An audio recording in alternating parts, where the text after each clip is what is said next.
filosofía de control, por ejemplo. Esta es por una planta minera. Pero aprendamos la estructura de una filosofía de control rápidamente. Es una descripción del proceso, ¿ok? Es una descripción del proceso.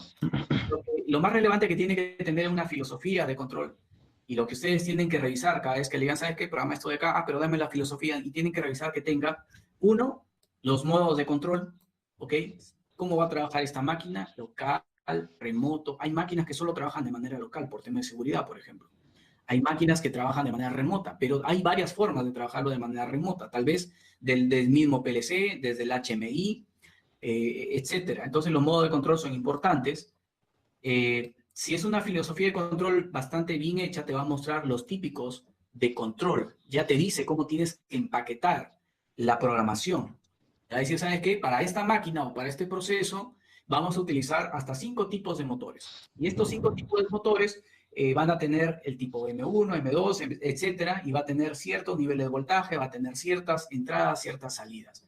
Acá, por ejemplo, te muestra motores, te muestra válvulas, muestra calefactor. Y esto es bastante interesante porque cuando tú programas, tipificas y haces un típico para un motor en específico y simplemente cada vez que necesites programar un motor en particular, lo jalas y lo pegas, lo heredas y ya no tienes que hacer nada más. Es bastante importante eso. Otra cosa interesante es el límite de batería. En estas filosofías, vamos a poner un poquito más acá para que podamos verlo. Esto de acá es lo que hemos visto. Esta es la parte de descripción del proceso. En este tipo de ingeniería también te dice un poco el overview de cómo está hecho el sistema de control. Está basado en DCs, está basado en PLCs, está basado en PACs, cómo interacciona. Te da más o menos una descripción. No es un punto fuerte, pero más o menos una descripción. El grado de automatización de la planta, los modos de control, ¿ok? El tema de los típicos de motores. Acá te dice, por ejemplo, en este motor M3, qué es lo que va a tener, cuáles son sus estados, cuáles son sus permisivos. Van a tener enclavamiento de seguridad, enclavamiento de proceso, fallas, etc. Acá, específicamente, por cada proceso, un límite de batería. El límite de batería es desde dónde inicia hasta dónde acaba esta parte del proceso. Eso es importante delimitar.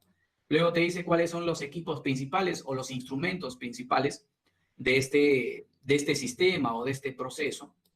¿Ok? Todo eso lo describe. Te da los tags de los instrumentos que están involucrados. ¿Ok? El tipo.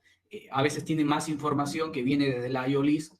Entonces tú como programador ya te vas dando cuenta qué instrumentos, qué tipo, que ya te vas haciendo una idea qué es lo que tienes que programar. Y acá te dice, si quieres más detalle, te vas al listado de I/O.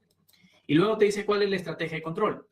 La estrategia de control básicamente sabe que esta solenoide va a controlar tal máquina, la faja se va a arrancar, se va a detener por determinadas condiciones, este motor va a arrancar y se detiene porque el proceso aguas arriba también se detiene, etcétera. Todo esto de ahí va a comentar cómo va a funcionar, haciendo referencia a las entradas y salidas e instrumentos que tiene asociado este proceso o máquina.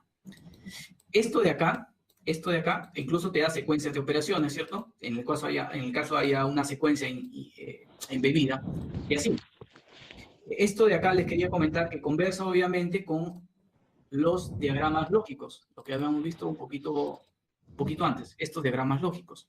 De hecho, la filosofía es un entorno bastante genérico de cómo va a funcionar la máquina, y el detallado, digamos que el zoom o el documento detallado que aterriza esta filosofía de control son estos diagramas, en el cual te dice ya más a detalle cómo debería funcionar.